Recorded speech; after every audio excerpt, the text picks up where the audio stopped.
Hey guys, how is it going? Welcome to Hoppily Ever Afters, episode 11. My name is Natalie Wiser Orozco from The Devil Wears Parsley, and this is my husband. Fortunately, still her husband after a little bit of a argument last night, rolled over into today. The show was in some serious jeopardy. Anyways, my name is Angel Orozco, barrel-aged vegetarian. Yeah, we had a little argument last night, and you hear that thing where it's like, don't go to bed angry. I'd never sleep if that was the case. Yeah, so we made up the key to any relationship is communication, and you just have to kind of reel it in, come back to the center, and approach every argument or tiff with love. And we were able to do that this morning, thankfully. I think you can't always go by that, don't go to bed angry. Some things just, they take time. Sometimes you're not ready to apologize. And, right. And you can't force it out of someone either. And that's what we hope to have learned from this particular argument is, like Natalie said, you can't force an apology. And you should have empathy for the other person's feelings. Hey, we figured it out. Happily Ever After will continue. It will, yes. We hope to have a great show. So, Natalie, I love you. Aw, I love you too, baby. Okay, guys. Okay, enough sappy. Now to the beer, right? Let's go. What's up? Thanks for everybody for joining us. Yes, thank you. What's up, Christine and Angelo? They've joined. Thank you. Quinto. Yeah, all right. So today we have, Christine says, hey, I love you guys. We love you too, baby. We love you too. So today we've got a beer from Northern California. It is, they have a desire to keep things local. So if you know us, we are always about local. I'm always talking about go to your farmers markets. You know what I mean? Yeah, so the beer company that we are reviewing today is Almanac Beer Company. And like we said earlier, from Northern California, San Francisco. But before we get into that, Natalie's going to tell you what's on shelves while I open this Almanac beer. Is that upside down? Yeah, it is. Yeah. When we started this show, in the beginning, like, you see our text right there? It looks like it's backwards. Do you guys see it's backwards? My Wayne Static, is that backwards? I don't know. It wasn't always like that. But anyway, this is what's on shelves. For the IPA category, check out Modern Time Proto-Cosmos Bomber. Actually, I don't know if that's an IPA. We didn't look that up, but it's a new one for Modern Time. So, 21st Amendment Hop Crisis Double IPA cans. Kern River, just outstanding. Kern River is like, I wouldn't call it like Central California, but it's up to $3.95. And we camped there this past year. Yes, we did. Right next to the river. It's beautiful there. Beautiful. And their beer is really, really good. And the Just Outstanding is just that. Just outstanding. It is so fresh tasting, crisp. Yeah. So it looks like Barley Forge is gaining more distribution as of late. It sounded like they were having a little trouble recently. But on shelves is Barley Forge Orange Curtain IPA. We actually got a keg of that, and it is delicious. Yeah, that was a great keg. Yeah, it was. And One Louder Double IPA. Yeah. So those are the IPAs? Those are the IPAs. Those are interesting. I'm interested in several of those. So I saw that Oscar Blues put out a new beer called Priscilla. It's a passion fruit wheat. That's in cans. What's up to my friend Priscilla Willis from She's Cooking. She's awesome and she loves beer. So I messaged her and I was like, dude, this is totally your beer. They're putting names on beer cans now. I wonder what she's doing. Cooking, probably. Yep.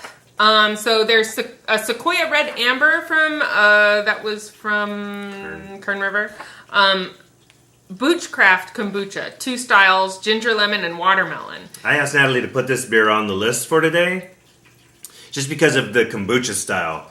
This was something that was really popular, kombucha in everything. It's like some type of fermented tea. So somebody had the bright idea to make it with beer. And we tried it, and it was so interesting, I'd say. Yeah. But I encourage you to pick one up and give it a shot. Yeah, we might actually like that now that we're getting into sours a little bit more. Back then, we were like, no, sours, no. That's different. So, continuing, we have Deschutes Point Sauve. It's a rare, unique Belgian-style ale with notes of Pinot grape, berries, and dried fruit, along with light malt and caramel flavors. It's aged in wine barrels. Also, Firestone Walker Bread of Rose Sour is on shelves. And I have to pause for a moment because Mark says, smoke like Merc. Webcam flips it around. Use regular camera mode. I don't know how to do that. Hold on. Yeah. No, that's our living. So, I don't know. We're going to have to figure that out. Yeah, we're going to have to figure that out. But today we might do a test later. Thanks for the tip, though, Mark. We'll try to figure it out. We're using a dual camera today so that when we post it up on the Devil Wears Parsley's YouTube page, the quality should be even better than your iPhone. Yeah. Awesome. The last beer you mentioned that's on shelves right now said it's aged in wine barrels. And then the beer after that, the second to last one, the beer after that said it was a sour.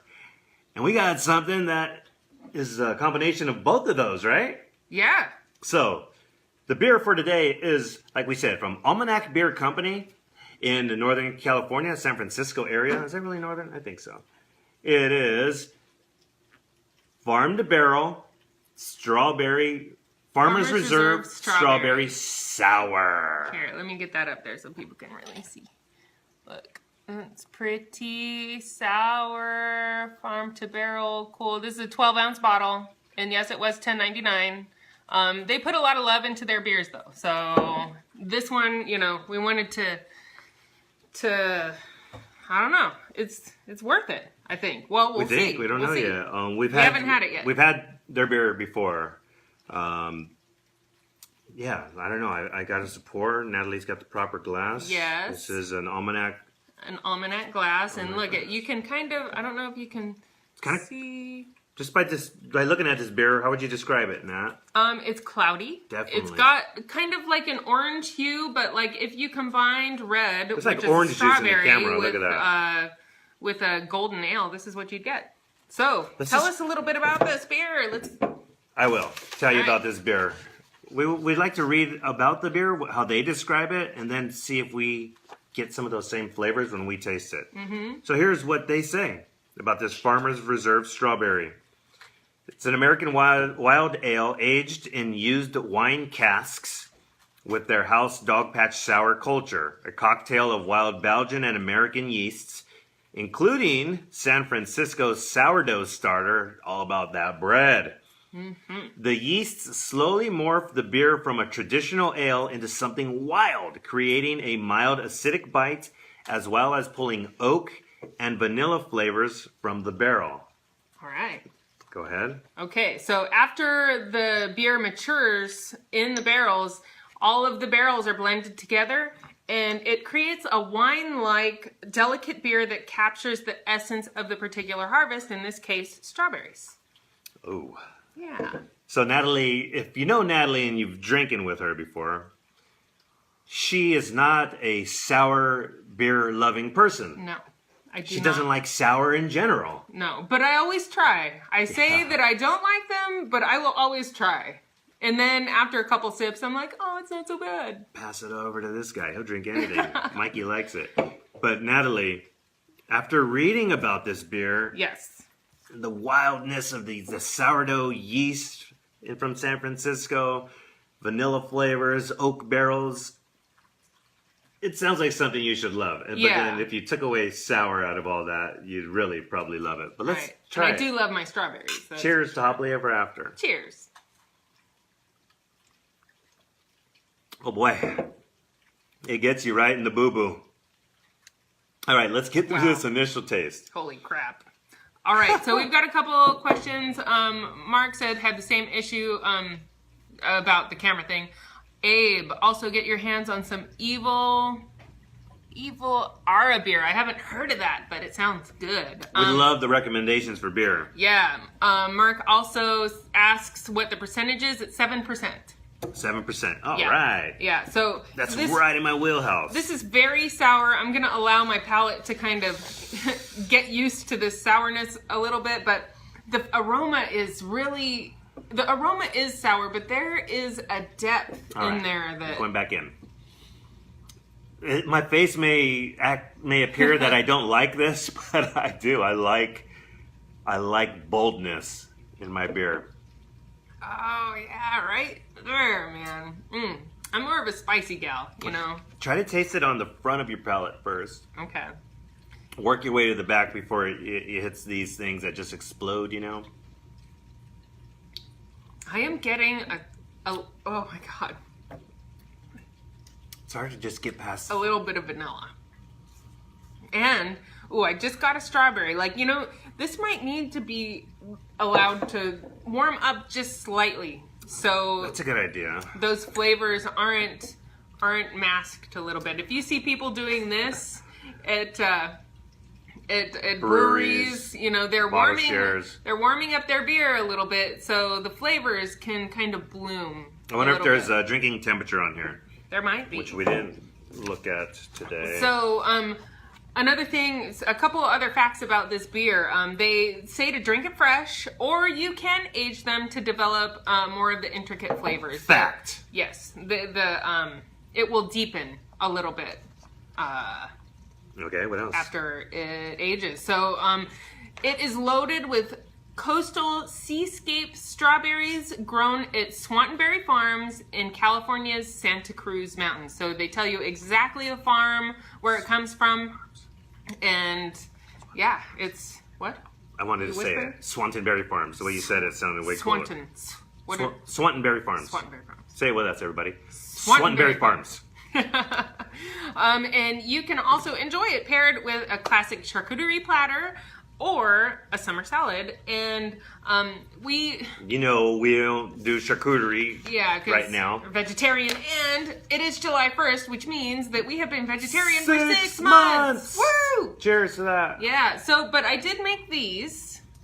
It's just a little ditty. They're little baby lettuces. I put Oats. some avocado, white nectarines, and some Humboldt Fog chèvre. I practiced that. She's been trying to say chèvre the way it's supposed to be pronounced all morning. I googled it. You should have heard me in the office. Guttural. Chèvre. Chèvre. Chèvre. Chèvre. Chèvre. All right. Don't do that part. Sorry, that's the guttural French.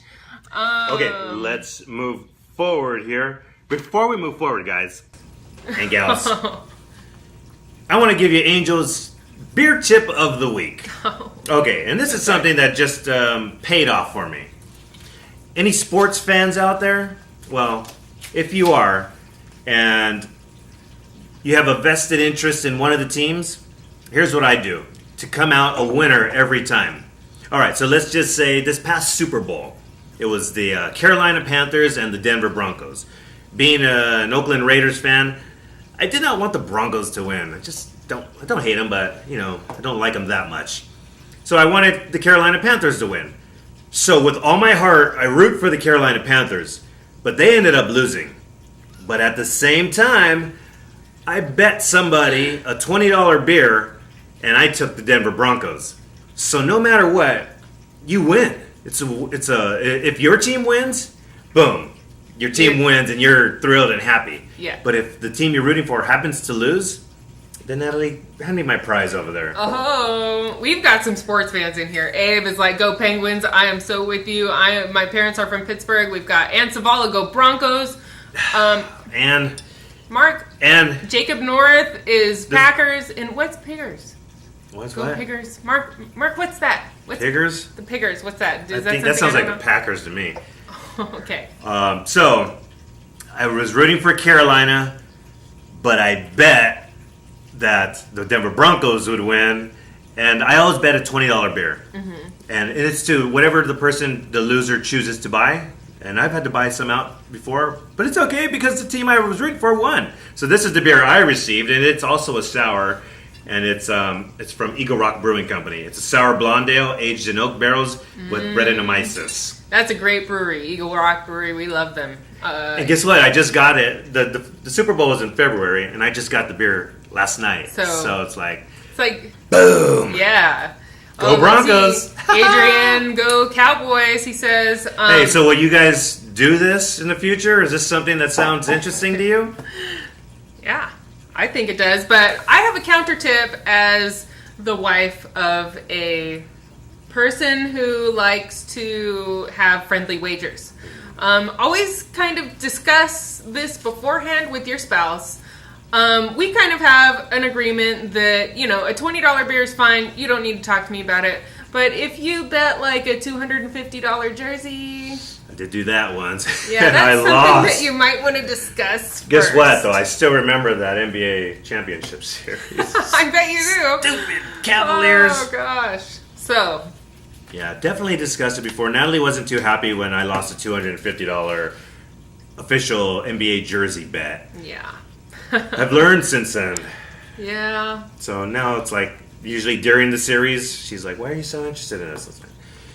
I got a $20 beer bet. Mm-hmm. And I have another beer coming from my brother who's in Colorado right now. Marty, pick me up something from Ska Brewing. You owe me, bro. Hey. All right, so Natalie, this beer got a little more warmed up? Yeah, I'd say a little bit warmed up. Mark says it's the I don't follow a football team. I hear ya. I say that I'm like Steelers, Penguins, you know, all the Pittsburgh teams, but I don't really follow them. It's like a family inherited sports love. So. Do you mind if I try one of these boats? Yes, with let's this do beer? it. Let's maybe do a smaller one. Right now, I'm telling you that all I'm getting from this beer is sour. It's delicious. Oh, it's so blown out. There we go. All right. That's a boatload. So the whole idea was this is the rich chèvre cheese and the avocado. It coats your tongue with all these fats, right? So the sour beer kind of scrubs your tongue and gets rid of all those fats so you can continue to eat and sip and you can get the different flavors in both things. So, and they also did say to pair with summer salads and charcuterie. I said that already. Yeah, you sure did. That's a winner. That's a winner pairing. The fats in that little boat did exactly what you said. It really cleared the palate. That cheese is the bomb. Humboldt Fog. Oh, shoot. You know what? Where's Humboldt? It's up north, isn't it? What a pairing. Just by kind of accident. I'll be honest. We didn't do that on purpose, but it works out. This is the beer we got today, guys. It's from Almanac Beer Company. This is the Farm to Barrel? Farm to Barrel. Farmer's Reserve Strawberry Sour. Yeah, man. So, I just have to say one more thing. With this particular beer, that sweet white nectarine is, it's beautiful. It really brings out the sweetness. Just all the balancing is really good. Almanac Beer Company started in 2010 by two dudes, Jesse Friedman and Damian Fagan. They started by way of homebrewing in their San Francisco apartments. I'm sure the manager's not happy about that, but... So they draw inspiration and ingredients from farmers markets. It's everything to love about this beer company. That's right. All right, they're what you call gypsy brewers. While you chew, I'll just tell what they mean by that. So this means they brew their beer at a local brewery. They don't have their own brewing facility, but they use the brewing license of that other brewery. This allows them the creative freedom and access to create the kind of beers that would be otherwise impossible for them to share with all of us. They own the Almanac Beer Company brand, the beer, and the recipes, just not the brewing equipment. This means you can't go to their brewery and visit just yet, but it's our understanding that they're working on something. Yeah, their website kind of alluded to that they were definitely interested in opening their own facility. They also have 39 different farm to barrel series. And that's just the farm to barrel series. They have their flagships. That's these little 12 ounces. And then they have their regular beers. They have a Grand Cru. They have two Grand Crus. And they have... They have an IPA. They have a Goes. A Dolores Blonde, I think, and or Saison. A Dolores Saison, which we've had the IPA and the Dolores Saison. Aren't too big on Gozes. It's kind of it's another version of sour. We haven't had that. Yeah. More than likely will. And they also just started canning. They canned their Pilsner, their IPA, their Saison, and their Mandarina, which I am really excited about because I just love Mandarina beers. I guess it's a type of hop. Their cans are sexy looking too. They are formal looking, like they're on their way to a wedding reception. Yeah, or something. and they all feature like farms in the same geometric shapes, so they're easily identifiable. They have been released to parts of California, but their can release party is at Beer Revolution in Oakland on July 9th. So if you're up in NorCal, in Oakland, July 9th, man, check it out. Yeah. It's a Bay thing this week. Okay, Natalie. As I'm drinking this beer, my taste buds are getting more used to it, and I'm really enjoying it. And really, this is, if you split a 12-ounce bottle with someone, just think of it as a wine. I mean, I know it's 7%. It's not quite as hefty in the alcohol realm as a wine would be, but now I'm starting to get the fruit coming through as this beer has warmed up a bit. Yeah. So it's interesting in their brewing process of when they add the fruits so that the yeast can eat more of the sugars from the fruit, and it gives you it releases a different flavor of the strawberries or whatever fruit they're using at the time, and it also makes sure that the alcohol percentage is up and into the place that they want it to be. Right. So yeah, we were talking about this when we were researching. Like, you have the flavor of the fresh strawberry, but when the yeast goes in and eats the sugars from that fruit, it just creates a different flavor that you're not used to, which is really kind of cool, you know? Like, I think I first realized that we went to Jester King Brewery in Texas, and they use wild yeast, same as this. There was American yeast, wild yeast, and Belgian wild yeast that they had acquired for this particular one, and the sourdough yeast, like you said. But having that combined with the yeast eating those sugars, it's just different. So, Natalie, have you gotten your taste buds full of that sourness? Are you ready to rate this Almanac Beer Company Farmer Reserve Strawberry Sour Beer? Strawberry sour beer. It's a hell of a name. I'm ready. I can tell you right now, whether it's a low rating or a high rating, they make 39 of these. And our local store, La Bodega in Riverside, there's about 5 to 7 of them there. Different ones. Yeah, right? 5 to 7 different styles of this. Yeah. So I encourage you to pick one up and try it. They're fun beers. Would you buy it again? Would you buy it again? For $10.99, would you buy it again? Yeah, no doubt. Okay. No doubt. Maybe not every day, maybe not every weekend, but maybe for a special occasion. We have friends that buy this every day or every weekend. They love that beer company. But they are good, and there's so many different ones to try, so all right, I'm going to go for it. Now I'm going to try them all, too. All right, here's our reviews, our ratings. All righty. And I'm also rating based on, my style preference, too. So this is not like Rate Beer or Beer Advocate, okay? It's the Hoppily Ever After rating. We take into account the price, the ABV, the taste, the color. Would we buy it again? And then we give our ratings. Which is... I wonder if I can write mine backwards so it shows up properly. Natalie, what do you got? I've got... Okay. Yep. Mark says, better living through chemistry. Amen, brother. Abu Dhabi Wee says, sounds amazing. And La Bodega does fucking rule. We love them. All Give right. it up. This is my... Why is it sideways? Because I want you to put yours up. We're supposed to do it at the same time, bro. Shit. 4.25. Damn it, again. Again. Back at it again with the same numbers. I was going up between 4.5, 4.75, but... Why isn't it a perfect score for you? It is not my favorite style. I love strawberries. I mean, it's 4.25 is a good score. You know what I mean? It is. It is a good score. We're not rating by styles and your preferences, though. I just said that I was rating on preferences. Oh, okay. So if I was going on non-preference, it would have probably been a 4.75. Just because it's good. It really is good. Even if you don't like sours, just try it. Just try one bottle. For me, the reason why it wasn't higher, I'm not getting the vanilla.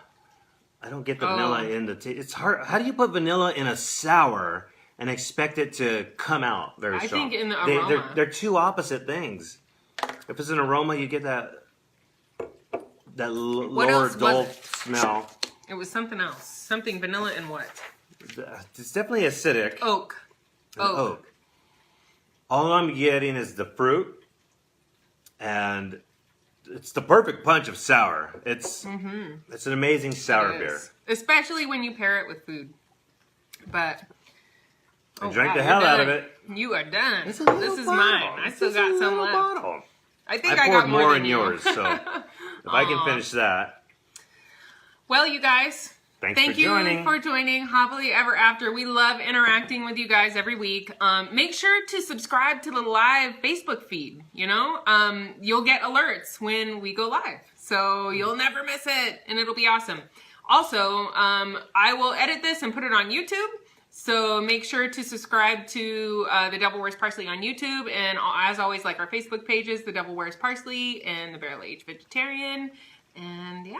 Keep it metal. Keep it craft beer. Yes. Keep it real. Oh, wait. Christine says, doesn't everyone have a different palate as well? Oh, yes, they do. Definitely. And your palates will change after a while. So, all right, guys. Peace. Love you.